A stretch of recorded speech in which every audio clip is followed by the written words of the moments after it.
हम सब ने स्कूल में मैथ्स के एक बहुत ही मशहूर थ्योरम के बारे में पढ़ा है, लेकिन क्या उसकी कहानी सच में उतनी सीधी है जितनी हमें बताई गई, या इसके पीछे एक बहुत गहरा सदियों पुराना राज छिपा हुआ है? चलिए आज इस रहस्य से पर्दा उठाते हैं।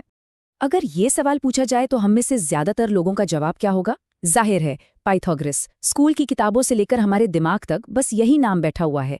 लेकिन क्या हो अगर ये जवाब कहानी का सिर्फ एक छोटा सा हिस्सा हो, और शायद सबसे जरूरी हिस्सा भी ना हो? असल कहानी तो शुरू होती है पाइथागोरस से भी सदियों पहले, प्राचीन भारत में। यहीं पर एक महान भारतीय गणितज्ञ बौधायन ने दुनिया को ये कमाल का सिद्धांत दिया था, वो भी पाइथागोरस के जन्म से बहुत बहुत पहले। बौधायन का काम एक बड़े ही सरल लेकिन गहरे सवाल से शुरू होता है। सोचिए, किसी स्क्वायर के एरिया को ठीक डबल कैसे किया जाए? अगर उसकी साइड को डबल करेंगे तो एरिया तो 4 गुना हो जाएगा। तो फिर सही तरीका क्या है? और इसका हल इतना सिंपल और इतना खूबसूरत है कि यकीन नहीं होता। आपको बस एक स्क्वायर लेना है, उसका डायगोनल यानी विकर्ण खींचना है, और फिर उसी डायगोनल की लंबाई से एक नया स्क्वायर बना देना है। बस हो गया। और यही था बौधायन का वो शानदार ऑब्जर्वेशन। उन्होंने बताया कि इस डायगोनल पर बना नया स्क्वायर एरिया में ठीक डबल होगा। कोई मुश्किल कैलकुलेशन नहीं, सिर्फ और सिर्फ प्योर ज्योमेट्री। और इसका सबूत चाहिए?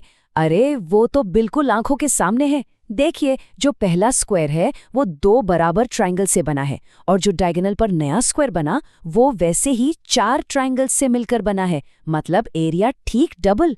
कितना सिंपल और कमाल का है ना? अच्छा, तो एक स्क्वायर को डबल करना तो समझ आ गया, लेकिन अब सोचिए, अगर हमारे पास 2 अलग-अलग साइज के स्क्वायर हों और हम उनके एरिया को जोड़कर एक तीसरा स्क्वायर बनाना चाहें? यहीं से असली जादू शुरू होता है। इसी सवाल का जवाब देते हुए बौधायन ने वो नियम दिया जिसने मैथ्स की दुनिया ही बदल दी। ये वही नियम है जिसे आज हम पाइथागोरस थ्योरम के नाम से जानते हैं। और इसकी खासियत ये है कि ये किसी भी राइट एंगल ट्रायंगल पर काम करता है, चाहे उसकी साइड्स कितनी भी लंबी क्यों ना हो। और इसी ज्योमेट्री के सिद्धांत को जब हम अलजेब्रा में लिखते हैं तो बनता है ये मशहूर फॉर्मूला a² + b² बराबर c²। ये मैथ्स के सबसे ताकतवर फॉर्मूलों में से एक है। इसका सबसे क्लासिक एग्जाम्पल है 3, 4, 5 का राइट एंगल ट्रायंगल। सोचिए, 3 का स्क्वायर है 9 और 4 का स्क्वायर है 16। इन दोनों को जोड़ें तो क्या मिलता है? 25, जो कि 5 का स्क्वायर है। 9 + 16 बराबर 25। ये नियम एकदम परफेक्ट बैठता है। अब इस थ्योरम से एक और मजेदार चीज निकल कर आती है। ऐसे होल नंबर्स के ग्रुप्स होते हैं जो परफेक्ट राइट एंगल्ड ट्रायंगल बनाते हैं। इन्हें बौधायंत्रिक या पाइथागोरियन ट्रिपलेट्स कहा जाता है। और 3, 4, 5 तो बस एक शुरुआत है। मैथ्स की दुनिया ऐसे जादुई जोड़ों से भरी पड़ी है, जैसे 5, 12, 13 या फिर 8, 15, 17। ये सभी नंबर्स बौधायन के a² + b² = c² नियम को पूरी तरह से फॉलो करते हैं। तो सवाल ये उठता है कि क्या ये कुछ गिने चुने ही हैं, या ये मैथ्स का एक आम पैटर्न है? ऐसे कितने जोड़े खोजे जा सकते हैं? और इसका जवाब सच में दिमाग घुमा देता है। ऐसे जोड़ों की संख्या की कोई लिमिट ही नहीं है, ये इन्फिनिट हैं। अगर 3, 4, 5 एक जोड़ा है तो इसे किसी भी नंबर से मल्टीप्लाई करके एक नया जोड़ा बना सकते हैं, जैसे 6, 8, 10 या 30, 40, 50। ये एक ऐसा पैटर्न है जो कभी खत्म ही नहीं होता। ये थ्योरम सिर्फ किताबों के लिए नहीं है, बल्कि ये असल जिंदगी की पहेलियां सुलझाने का एक जबरदस्त टूल भी है। चलिए प्राचीन भारतीय ग्रंथ लीलावती से एक बड़ी ही खूबसूरत पहेली देखते हैं। ये खूबसूरत पहेली महान गणितज्ञ भास्कर आचार्य ने लिखी थी। कल्पना कीजिए, एक शांत झील में एक कमल का फूल है। हवा चलती है और फूल झुककर पानी की सतह को छू लेता है। सवाल ये है कि क्या सिर्फ इतनी सी जानकारी से झील की गहराई का पता लगाया जा सकता है? देखिए, जैसे ही कमल झुकता है, एक राइट एंगल ट्रायंगल बन जाता है। ट्रायंगल का बेस 3 यूनिट्स है, उसकी हाइट झील की गहराई x है, और उसका हाइपोटेन्यूज यानी कर्ण कमल के तने की पूरी लंबाई है, जो कि x+1 है।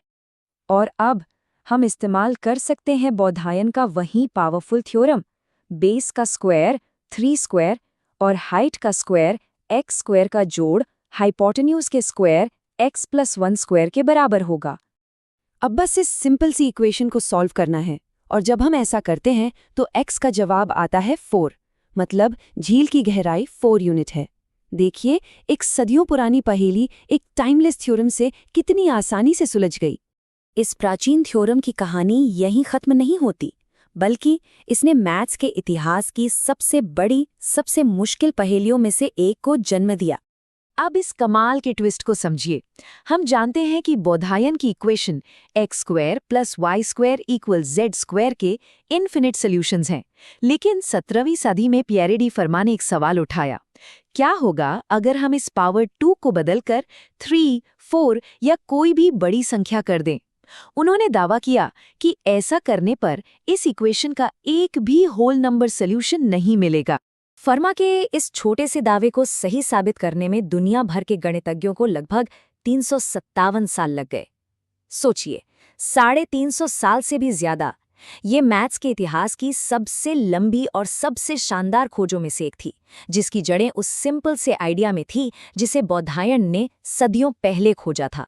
तो आखिर में ये सवाल हमें सोचने पर मजबूर करता है, कैसे एक पुराने विचार में जरा सा बदलाव, सिर्फ उस पावर को 2 से बदलकर कोई भी बड़ा नंबर करने का आइडिया एक ऐसी पहेली बना सकता है जिसे सुलझाने में दुनिया के सबसे तेज दिमागों को लगभग 4 सदियां लग गए। शायद यही तो मैथ्स की खूबसूरती है, जहां एक सरल सा विचार भी सदियों तक चलने वाले गहरे रहस्यों को जन्म दे सकता है।